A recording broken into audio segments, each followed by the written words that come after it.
Texas, 1945.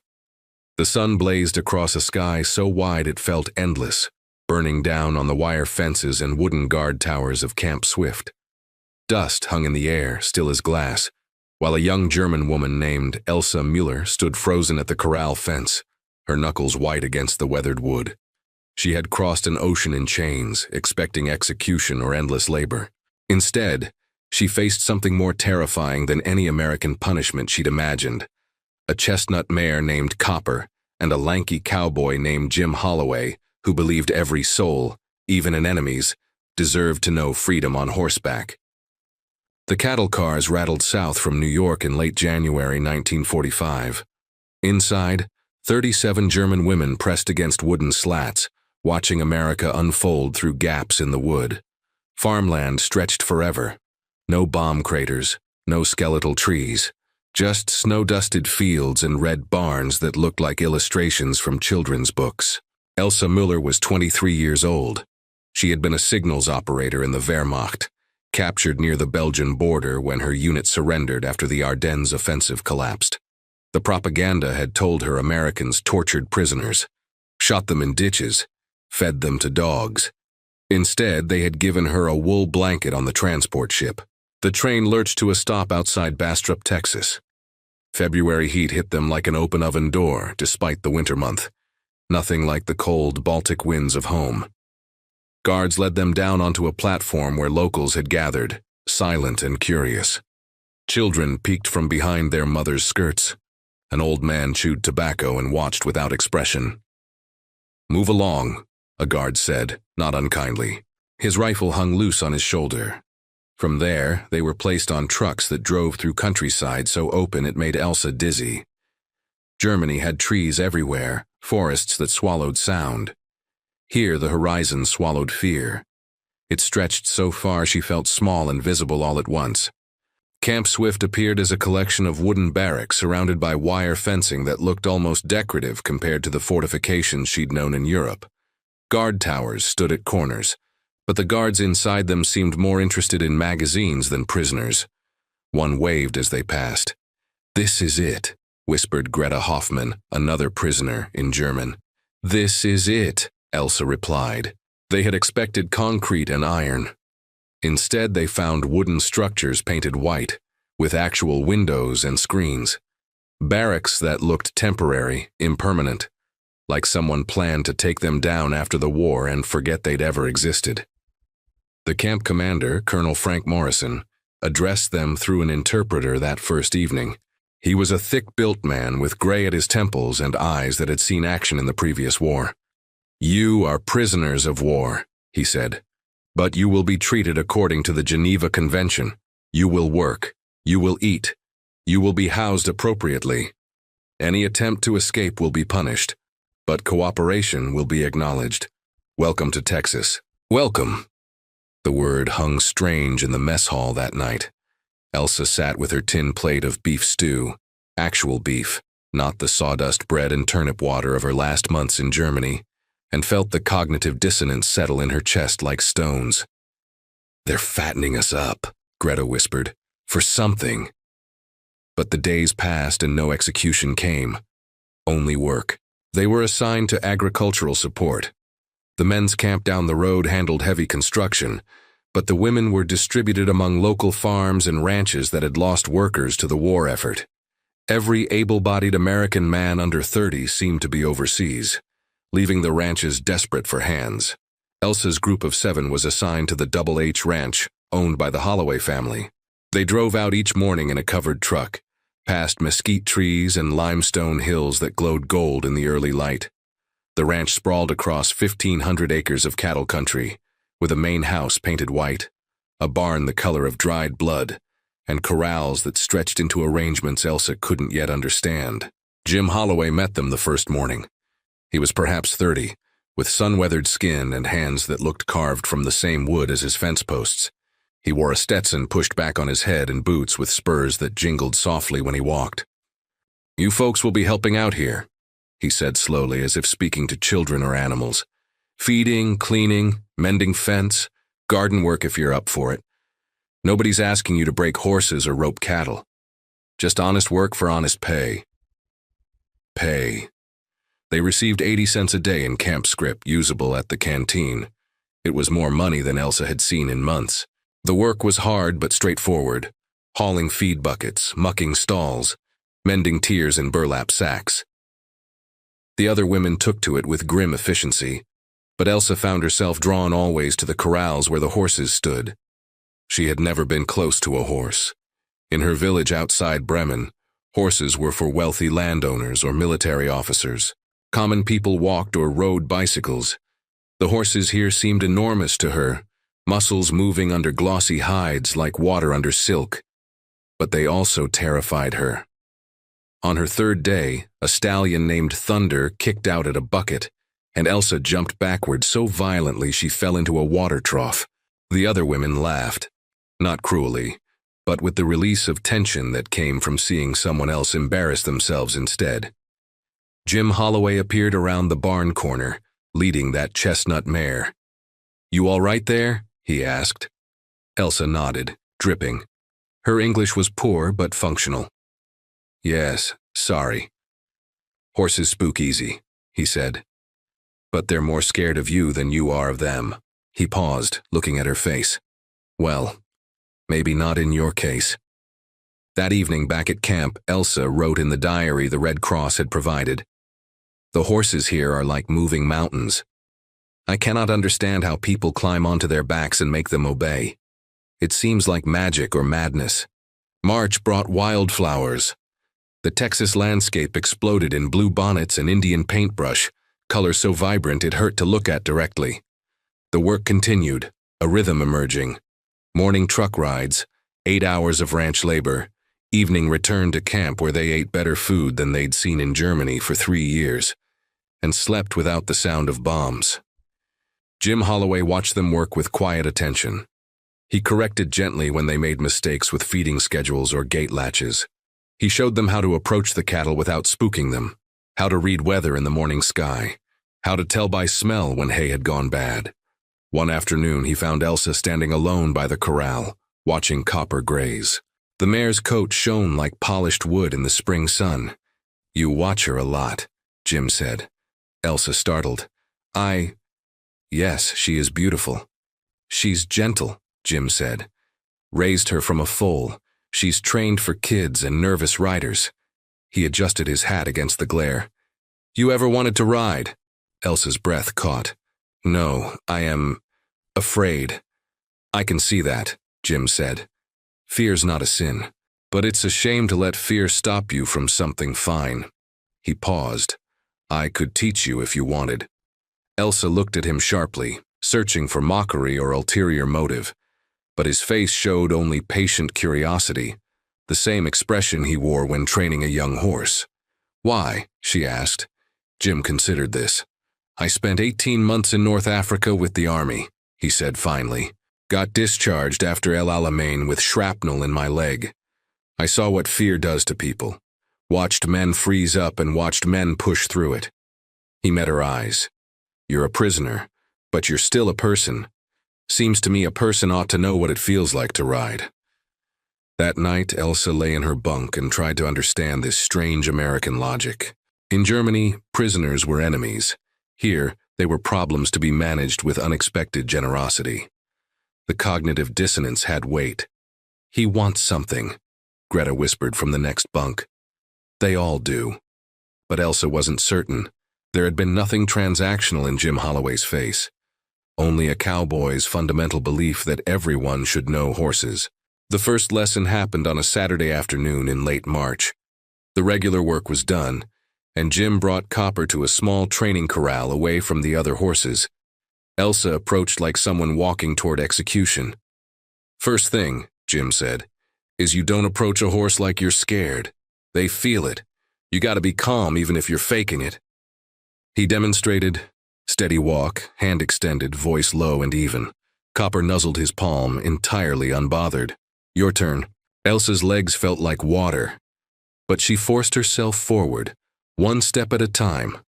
Copper's large, dark eye watched her approach. The mare could kill her with one kick, could rear up and smash her skull, could breathe, Jim said quietly. "She can hear your heart beating. Slow it down." Elsa focused on her breathing, in through the nose, out through the mouth. She extended her hand the way Jim had shown her. Copper's nose was velvet soft against her palm, warm and alive. The mare's breath huffed against her fingers.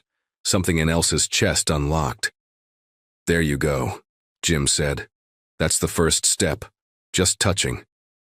They spent that first session simply standing with the horse. Jim explained Copper's body language. The ears, the tail, the way she shifted weight. He showed Elsa how to brush the mare's coat, long, smooth strokes that made Copper's eyes half close in pleasure. "Horses are honest," Jim said while Elsa brushed. "They don't lie about what they're feeling. You always know where you stand with a horse. Unlike people," Elsa thought. "Unlike propaganda and prison camps and wars where enemies gave you blankets." The second lesson came a week later. Jim taught her to saddle Copper, the weight of the saddle, the cinch tightening, the way the mare accepted the bit without resistance. Each piece of tack had a name and a purpose. Jim's hands moved with the unconscious grace of 40 years' practice. "My daddy taught me when I was 5, he said. His daddy taught him. Goes back to before Texas was even a state." "Your family has always been here?" Elsa asked. "Since 1845. We came west from Tennessee looking for space." He gestured at the endless horizon. "Found plenty of it." The third lesson, in mid-April, was mounting. Jim showed her the stirrup, the proper position, the way to swing up in one smooth motion. Then he stood beside Copper and held the reins steady. "Whenever you're ready," he said. Elsa's heart hammered. The saddle seemed impossibly high off the ground, but she put her foot in the stirrup, gripped the saddle horn, and pulled herself up with strength built from weeks of ranch work. The world tilted. She was higher than she'd ever been without stairs. Copper shifted beneath her, a living, moving mountain, and Elsa's fear spiked white-hot. "Easy," Jim said. To her or the horse, she couldn't tell. "Just sit, feel how she moves when she breathes, that's all, just feel it." Elsa sat. Copper's breathing rose and fell beneath her. The mare's warmth seeped through the leather and fabric into Elsa's legs. Slowly, carefully, her panic began to ebb. "Good," Jim said quietly. "Real good." They stood like that for 10 minutes. No movement, just presence. When Elsa finally dismounted, her legs shook, but something inside her had shifted. She had sat on a horse and not died. That evening she wrote, "Today I sat on a mountain and it held me gently. May brought heat that made even the Texans complain. The ranch work started earlier to beat the worst of the sun." Elsa had progressed to walking Copper around the small corral while Jim watched and called instructions. "Heels down, shoulders back. Don't hold the reins like you're drowning, let them rest easy." The other German women had noticed the lessons. Some found it strange. A few found it suspicious. But Greta, who had softened over the months of decent treatment, just shrugged. "If the cowboy wants to teach you to ride, let him teach you to ride," she said. Stranger things have happened. Indeed they had. News filtered into camp of Germany's collapse. The Reich that was supposed to last 1,000 years had lasted 12. Hitler was dead. Berlin had fallen. The war in Europe was over. In the mess hall that night, the German women sat in stunned silence. They were no longer soldiers of an active military power. They were just prisoners now, waiting to see what came next. Jim didn't mention the news when Elsa arrived for her lesson the next Saturday. He just brought Copper out and said, "Today we're going to try trotting." The trot was harder than walking.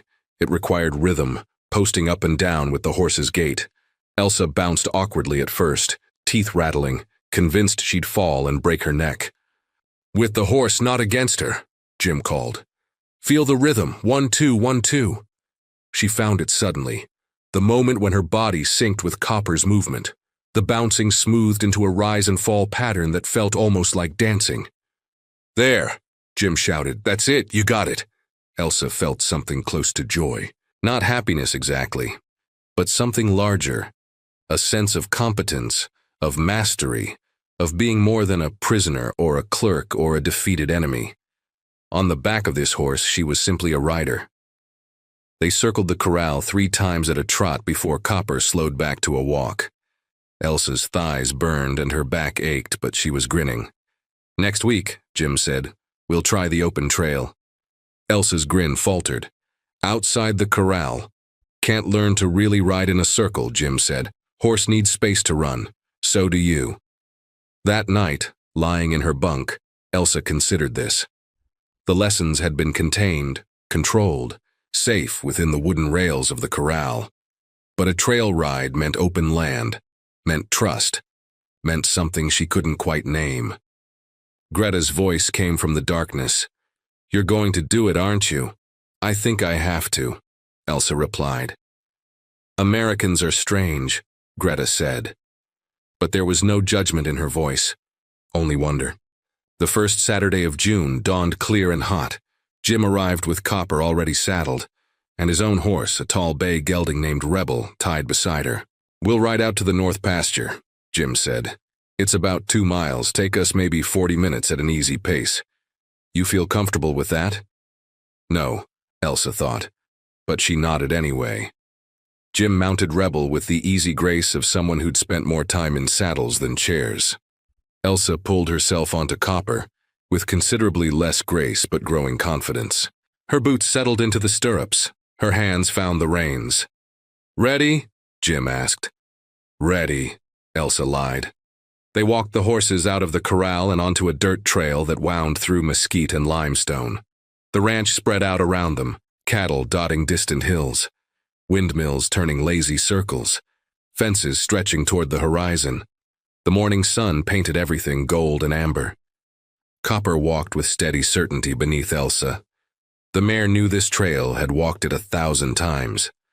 Elsa began to relax into the rhythm. "How long have you had her?" Elsa asked. 8 years, Jim said. "Trained her myself from a yearling. She's smart, sometimes too smart. She knows when you're distracted." They rode in comfortable silence for a while. Birds called from mesquite branches. The leather creaked with each step. Elsa found herself noticing details she'd never seen from the truck. The way grass grew in thick clumps, the color of the limestone, the distant curve of a creek. "This is beautiful," she said quietly.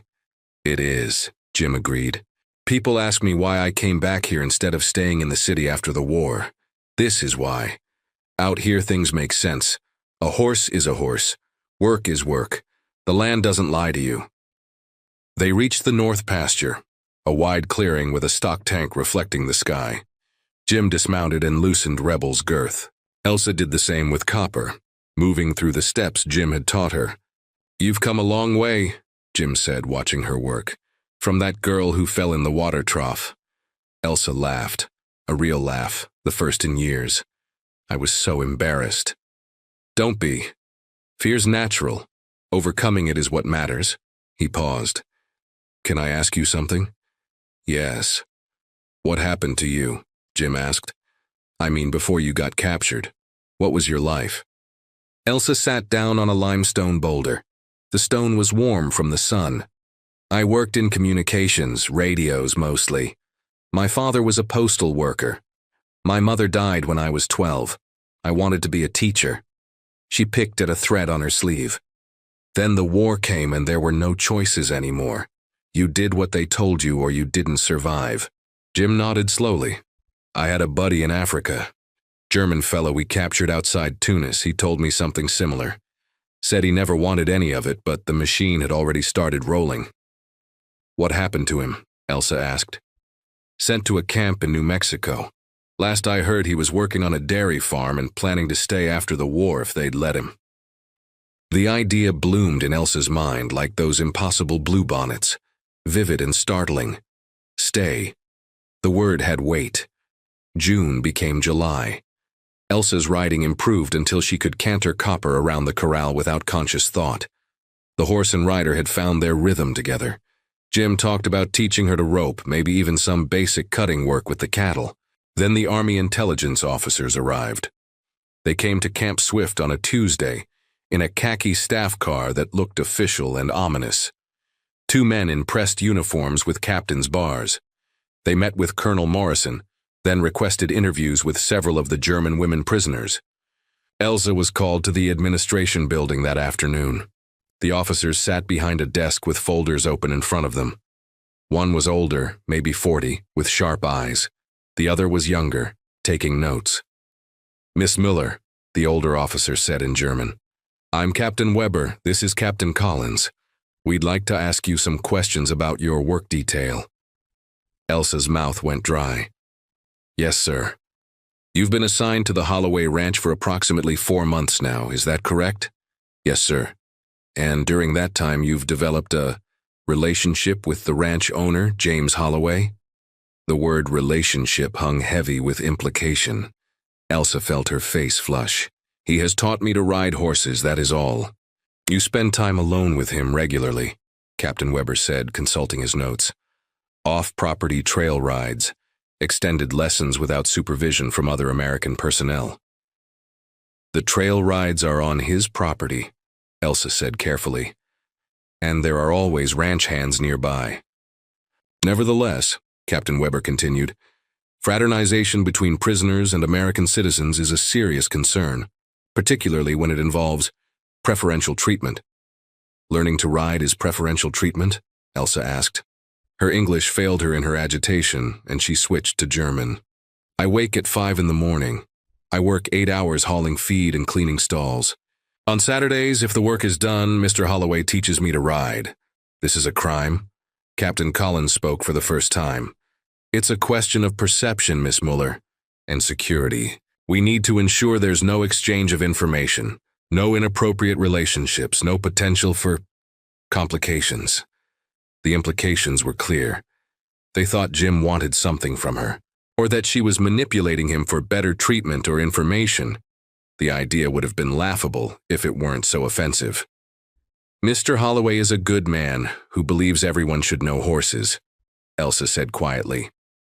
"That is all. There is nothing more." The officers exchanged glances. "We'll be speaking with Mr. Holloway as well," Captain Weber said, "and with the camp commander. For now, all off-duty contact between you and American civilians is suspended pending review." Elsa felt something cold settle in her chest. "For how long?" "Until we're satisfied there's no security concern." That evening, Elsa sat on her bunk and tried not to cry. Greta sat beside her, silent and furious. "They can't stand it," Greta said finally, "that we're people to them, that we're not the monsters they need us to be." "He was just teaching me to ride," Elsa whispered. "I know," Greta said, "but kindness makes them nervous." Jim Holloway received his summons the next day.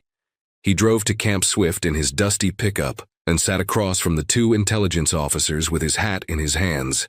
"Mr. Holloway," Captain Weber began, "we're investigating the nature of your interactions with one of the German prisoners assigned to your ranch, Elsa Miller." "I've been teaching her to ride," Jim said flatly. "Why?" Jim looked at the captain like he'd asked why water was wet. "Because she wanted to learn. Because I had the time. Because it's what you do." "What you do?" Captain Collins asked. "Where I come from, teaching someone to ride isn't a political act," Jim said. "It's just decent. She was afraid of horses, now she's not. That seemed worth doing." "You understand these are enemy prisoners," Captain Weber said. "I understand they are women who got caught up in a war they didn't start and didn't want," Jim replied. His voice stayed level, but something hard entered it. "I was in North Africa, Captain. I saw enough blood and death to last me 3 lifetimes. When I came back here, I decided I was done treating people like they're disposable just because someone told me they're the enemy." "That's a very idealistic perspective," Captain Weber said. "Maybe, but it's mine." Jim set his hat on his knee. "Elsa Muller is a hard worker. She shows up on time, does her job, doesn't complain. On weekends, when the work's done, I teach her to ride because she asked and because I could. If that's a crime, you'd better lock me up too." The officers asked more questions. About what they talked about, where they rode, whether she'd asked anything about troop movements or local geography. Jim answered each one with patient, stubborn honesty. No, she hadn't asked about anything military. Yes, they talked about horses in Texas and sometimes about Germany before the war. No, there was nothing inappropriate. Finally, Captain Weber closed his folder. Mr. Holloway, I believe you're well-intentioned, but these are complicated times. We have to be careful. Being careful is fine, Jim said. Being cruel isn't. There's a difference. He drove back to the ranch wondering if that difference would matter to the Army. 2 weeks passed. Elsa worked at the ranch, but Jim kept his distance, following orders. They didn't speak beyond necessary work directions. The other German women noticed but said nothing. Elsa threw herself into the labor. She mucked stalls with focused intensity, mended fence until her hands blistered, hauled feed bags until her shoulders ached. Anything to avoid thinking about Copper standing in the corral, about trails she'd ridden, about the one person in Texas who had treated her like a human being without agenda. On the third Friday, Colonel Morrison called her to his office. "Miss Mueller," he said, gesturing to a chair. "Sit down." Elsa sat, spine straight, hands folded. Prison posture. "I've reviewed the intelligence report," Morrison said, "and I've spoken with Mr. Holloway at length. I've also checked with the other women on your work detail." Elsa waited. "I'm satisfied there's no security concern," Morrison continued. "Mr. Holloway is exactly what he appears to be. A rancher with old-fashioned ideas about hospitality and horse training. And you're exactly what you appear to be. A prisoner trying to make the best of an impossible situation." Relief flooded through Elsa so intensely she felt dizzy. "However," Morrison said, and the relief evaporated, "we live in complicated times. The war in the Pacific continues. Americans have lost sons and brothers and husbands to this conflict. Some people won't understand or appreciate unconventional relationships between prisoners and civilians. We're not," Elsa began. "I know," Morrison cut her off gently, "but perception matters. So here's what's going to happen. You may resume your riding lessons, but they'll be conducted with another American present, one of our guards or a ranch hand, and they'll take place during normal work hours, not on weekends. Agreed?"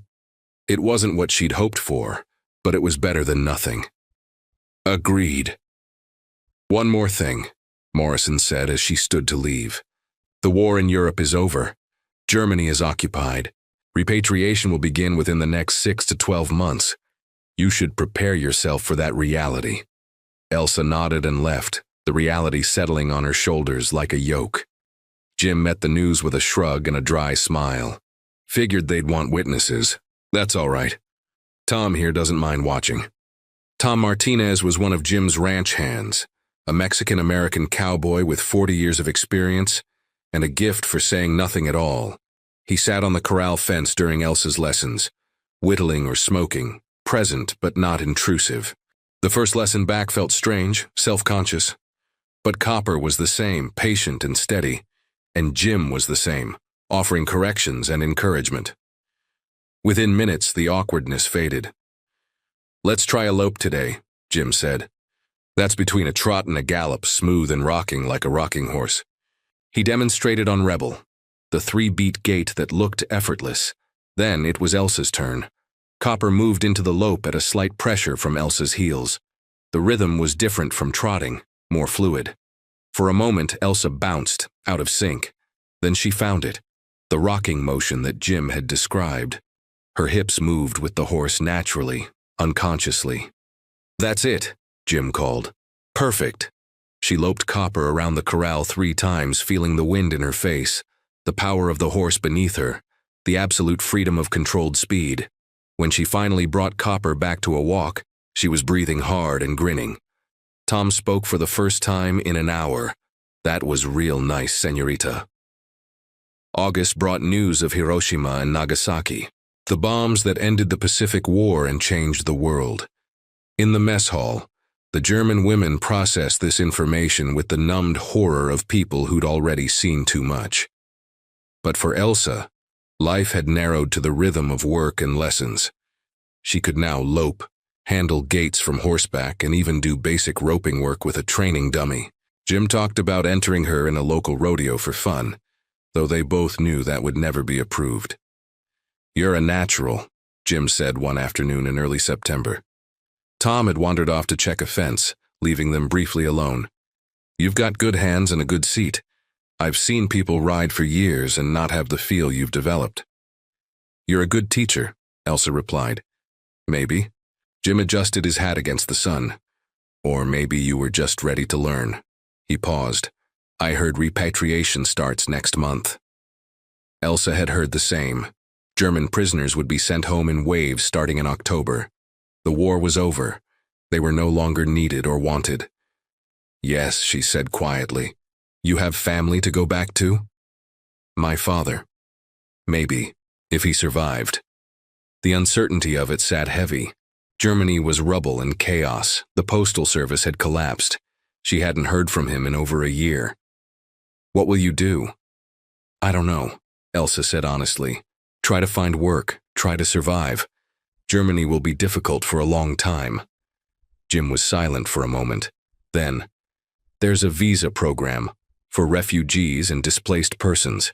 It's complicated, but it exists. If someone sponsored you, you could potentially stay. Elsa's heart stuttered. Stay? In America? In Texas, Jim corrected. There's plenty of ranch work. And you know horses now. He looked at her directly. I'm saying if you wanted to stay, I could help make that happen. No strings, just offering. The offer hung in the air between them like morning mist over the creek. Elsa understood what it meant, the generosity of it, the risk Jim was taking even suggesting it. I would like that very much, she said quietly. But I don't know if it's possible. Neither do I, Jim admitted. But I know a lawyer in Austin who helped another prisoner apply. It's worth trying. That evening, Elsa wrote in her diary, Today a cowboy offered me a future. I don't know if I'm brave enough to take it. The visa process was Byzantine. Forms in triplicate, affidavits, background checks, interviews.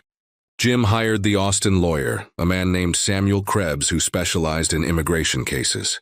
Krebs explained the situation bluntly. The United States isn't enthusiastic about German immigration right now, he said. But the Displaced Persons Act is being discussed in Congress. If it passes, it'll create pathways for refugees and certain POWs to apply for residency. You'd need an American sponsor with financial means, proof of employment opportunity, character witnesses, and evidence you're not a security risk. I can provide all that, Jim said immediately. Krebs looked at him over his glasses. Mr. Holloway, I have to ask, what's your relationship with Miss Muller? She's a friend who works on my ranch and wants to stay in America, Jim said firmly. Nothing more, nothing less. Krebs nodded slowly. Understood. But others will ask. And some will assume more. You need to be prepared for that. Jim's jaw set. Let them assume. The paperwork took weeks. Elsa filled out forms until her hand cramped, detailing her life history, her military service, her capture, her time at Camp Swift.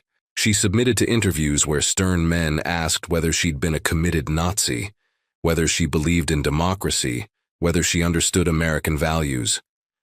I believe in kindness, she told one interviewer. I believe in second chances. I believe in hard work. If those are American values, then yes, I understand them. Meanwhile, repatriation began. Women Elsa had lived with for months boarded ships and trains, heading back to a Germany they barely recognized. Greta left in early November, hugging Elsa hard before boarding the truck. I hope you get your cowboy, Greta whispered. He's not my cowboy, Elsa said automatically. Maybe not yet, Greta replied with a knowing smile. By December, Camp Swift had mostly emptied. Elsa was one of 7 German women remaining, all with pending visa applications. They lived in a strange limbo, no longer quite prisoners, not yet free. Colonel Morrison moved them to a smaller barracks and relaxed restrictions. They could walk the campgrounds without escorts. They had access to a small library. Christmas approached with uncertain weight. On Christmas Eve, Jim appeared at the camp gates with a box. Brought something, he said when Elsa met him in the visiting area. Inside the box was a leather saddlebag tooled with intricate patterns. Made it myself, Jim explained. Figured when you get that visa, you'll need proper riding gear. Elsa's eyes burned. Thank you. There's something else. Jim pulled out an envelope. It's a letter from the lawyer. Your visa was approved. For a moment, Elsa couldn't process the words. Then they hit her like a physical force. Approved? Displaced Persons Act passed last month. You qualified. You're free to stay if you want. Elsa sat down hard on the bench. Free. The word had almost lost meaning. But here it was, real and tangible as the leather in her hands. There's a job waiting at the ranch, Jim continued. Room and board, fair wages. You'd be working with the horses full-time. Training, breaking, handling the breeding program. If you want it. If I want it? Elsa's voice cracked. It's all I've wanted since the day you first put me on Copper's back. Jim smiled, a real smile that reached his eyes. Then it settled. You'll be released from Army custody on January 2nd. I'll pick you up at 0800. That night, the 7 remaining women celebrated with contraband coffee and stolen cookies from the mess hall. They talked about futures that had seemed impossible 6 months ago. Lives in America, new beginnings, the strange mercy of a country that could have destroyed them, but chose transformation instead. January 2nd, 1946 dawned cold and clear. Elsa stood at the camp gates with a single duffel bag containing everything she owned. 2 changes of clothes, her diary, the Red Cross Bible she'd never read, and Jim's leather saddlebag. Colonel Morrison signed her release papers personally. Good luck, Miss Miller, he said, shaking her hand. I hope Texas treats you well. It already has, sir.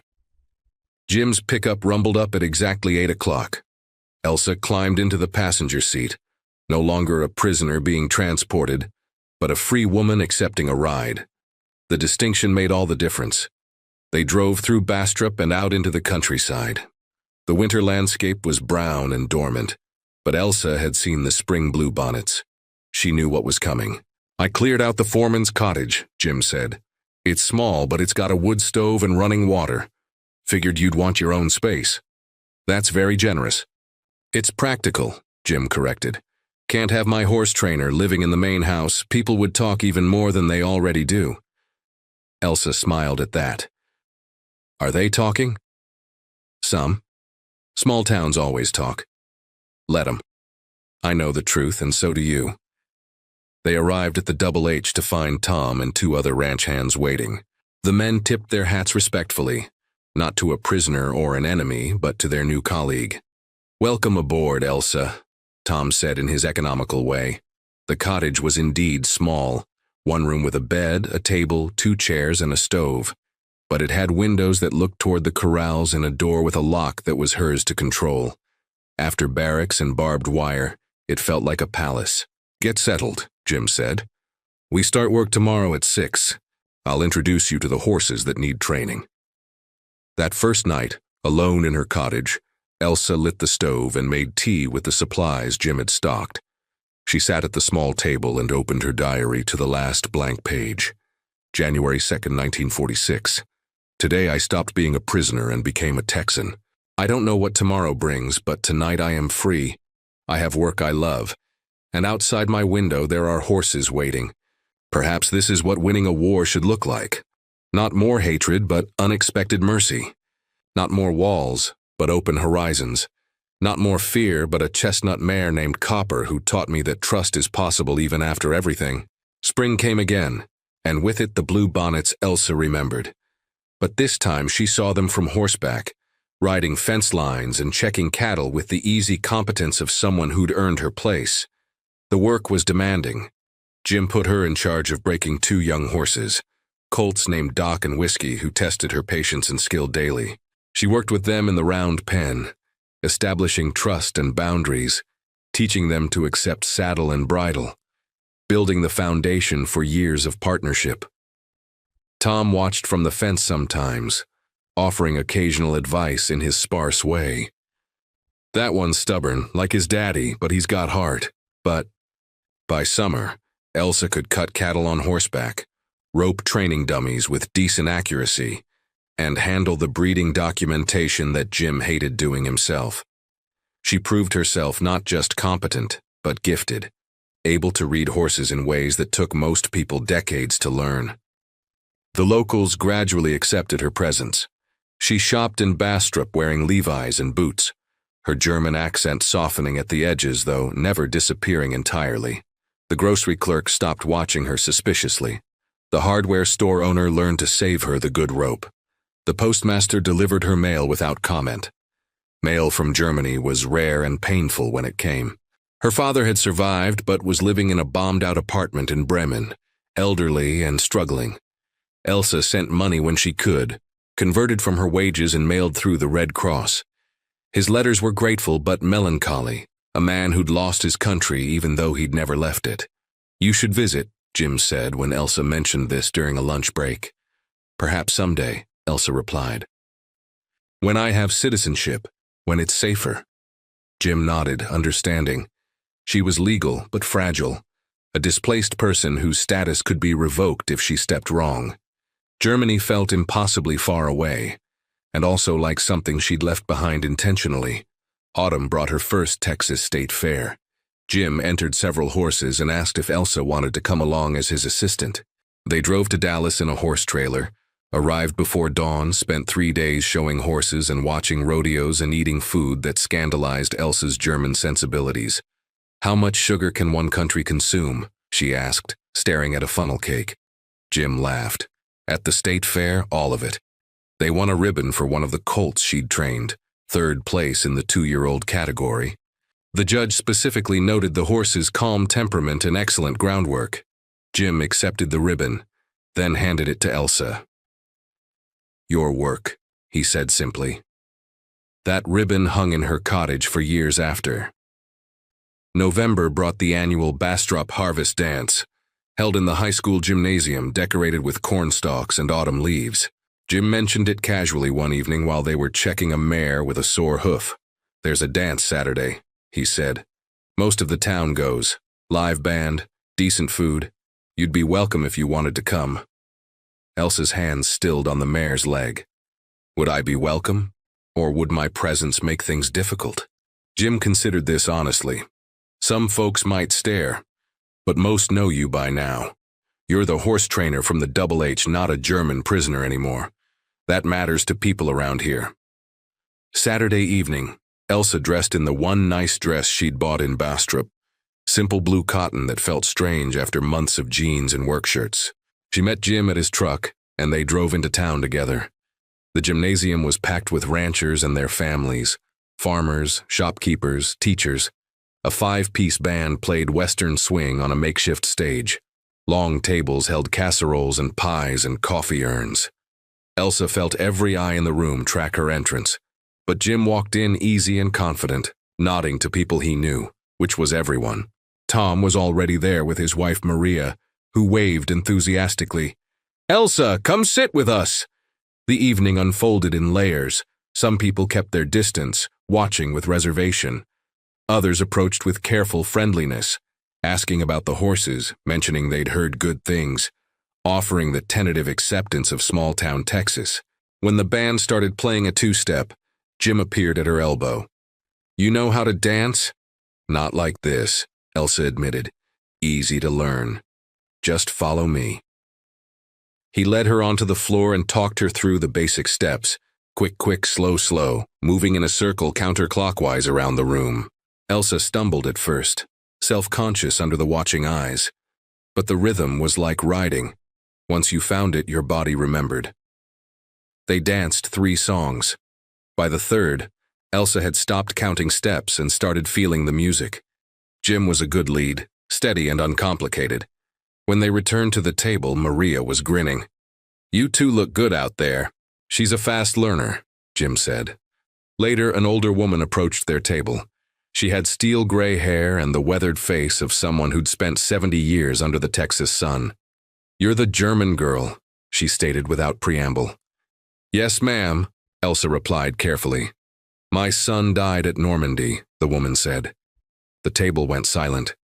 22 years old, never made it off Omaha Beach. Elsa's throat closed.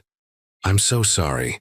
I blamed every German in the world for 2 years," the woman continued. "Hated the whole country. Then I met you at the grocery store last month.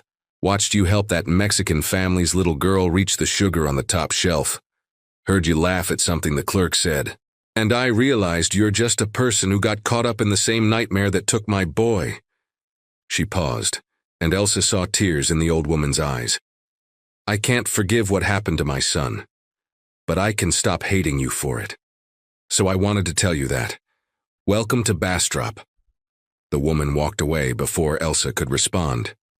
Maria reached across the table and squeezed Elsa's hand.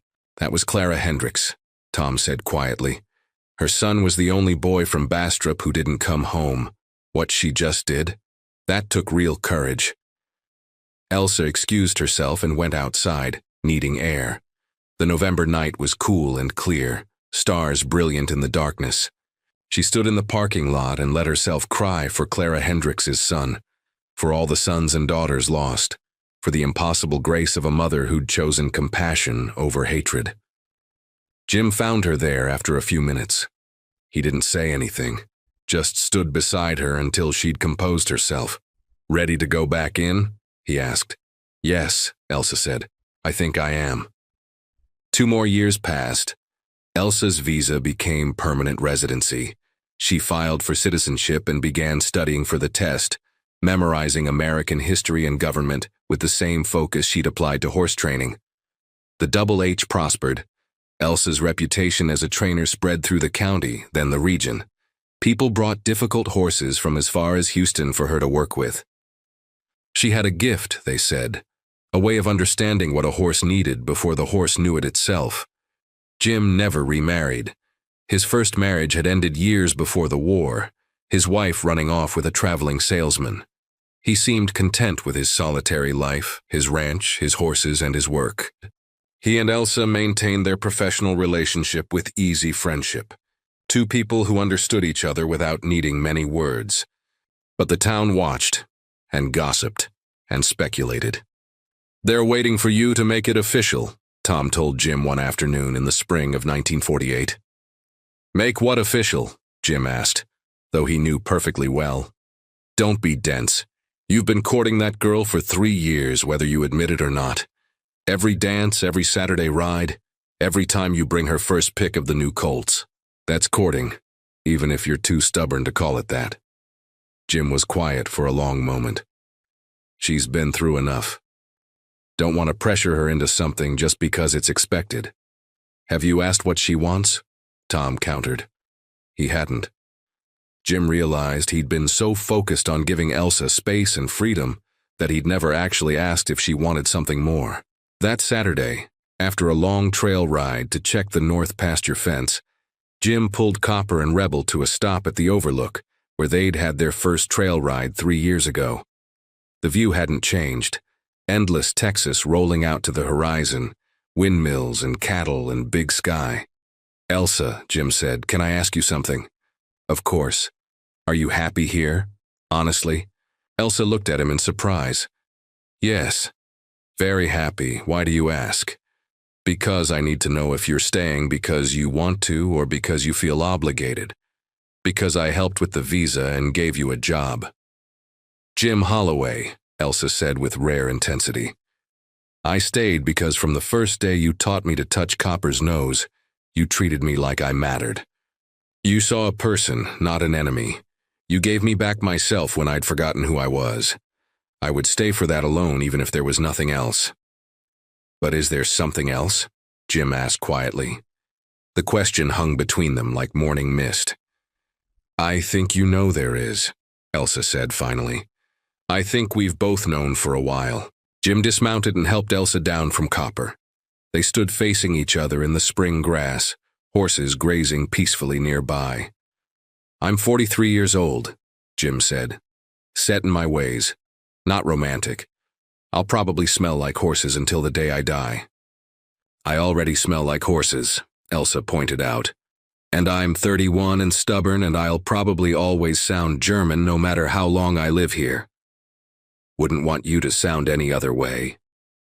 He pulled a small box from his jacket pocket. Inside was a simple silver band with a turquoise stone. Texas turquoise, the color of the sky they rode under. "Will you marry me?" Jim asked. Not because anyone expects it, not because you owe me anything, but because I love you, and I want to spend whatever time I have left riding this land with you beside me." Elsa's eyes filled. "Yes, yes, I will marry you." He slipped the ring on her finger, and they kissed for the first time there on the overlook. Horses standing witness, Texas spreading forever around them. They married in June at the small Lutheran church in Bastrop. The ceremony was simple. Tom stood up as best man, Maria as matron of honor. Half the county attended, curiosity and goodwill in equal measure. Clara Hendricks came and brought a quilt she'd made as a wedding gift. "For cold nights," she said, hugging Elsa tight. The ranch hands gave them a working honeymoon. 3 days where they handled all the chores while Jim and Elsa rode out to the line shack in the west pasture and pretended the world was nothing but horses and sky. Elsa became Elsa Holloway. The name felt strange on her tongue at first, then gradually settled into place like a saddle broken in through use. She gained her citizenship in 1949. The judge who administered the oath smiled when she listed her occupation as horse trainer and her sponsor as James Holloway, husband. "Welcome home, Mrs. Holloway," the judge said. Home. Texas. America. The words meant something now beyond geography. They meant the Double H Ranch and morning coffee before dawn rides, and Tom's quiet companionship and the feel of Copper's reins in her hands. They never had children. Elsa couldn't after complications from wartime malnutrition, and Jim said he'd never needed them anyway. "Got horses," he'd say, "and I got you. That's enough for any man." But they trained dozens of young riders over the years, local kids and ranch hands and anyone who wanted to learn. Elsa taught them the way Jim had taught her, with patience, with respect for the horse, with the understanding that riding was about partnership, not dominance. Years later, when reporters came asking about the German POWs in Texas, Elsa would tell her story carefully. She talked about fear and kindness, about propaganda dissolved by actual human contact, about a cowboy who believed everyone deserved to know horses. "What defeated the hatred in you?" one reporter asked. Elsa thought about this. "It wasn't one thing," she said finally. "It was 1,000 small things. A blanket on a ship, decent food, work that had meaning. But mostly it was one stubborn cowboy who looked at a terrified enemy prisoner and saw someone who could learn to ride." Jim lived to 89. When the cancer took him in 1991, half of Central Texas came to the funeral. The obituary listed his accomplishments, his war service, his ranch success, his contributions to local breeding programs. But it ended with, "He will be best remembered as a man who treated horses and humans with equal dignity and who believed in second chances." Elsa lived another 12 years after that, still riding Copper's great-great-granddaughter when she was 80 years old. The ranch stayed in operation, run by Tom's grandson and his wife. On her last birthday, surrounded by friends and former students, someone asked what she wanted to be remembered for. "For being brave enough to accept kindness when I'd forgotten what it looked like," Elsa said. "And for learning that fear can be overcome one quiet lesson at a time." She died peacefully in her sleep in the cottage Jim had given her 60 years earlier. The third-place ribbon still hanging on the wall beside a photograph of her sitting on Copper, both of them young and vital and alive. The story of Elsa Miller and Jim Holloway wasn't unique. Across Texas during World War II, thousands of German POWs encountered American hospitality that confused and transformed them. They expected punishment and found pragmatism. They expected hatred and found handshakes. They expected to remain enemies forever, and instead found the possibility of friendship. Army intelligence documented hundreds of these relationships with bureaucratic concern, filing reports on fraternization and potential security risks. But what they were really documenting was something more profound: the slow, steady erosion of propaganda through human contact. You can't hate someone after they've taught you to ride. You can't maintain ideological certainty after someone's shown you patience when you were terrified. The horses didn't care about uniforms or flags or the abstractions that started wars. They only cared about the hands that held the reins and the voice that spoke softly in the Texas heat. That was the real victory. Not tanks or bombs or treaties signed in formal rooms, but a chestnut mare named Copper, and a cowboy who believed in second chances, and a German woman brave enough to climb into the saddle despite everything she'd been taught to fear. The land remembers them still. The Double H Ranch operates to this day, training horses and riders in the same corrals where Elsa learned to lope. And somewhere in a Bastrop cemetery beneath the endless Texas sky, two headstones stand side by side with the simple inscription, "Partners in Life and Horses." 1943 forever,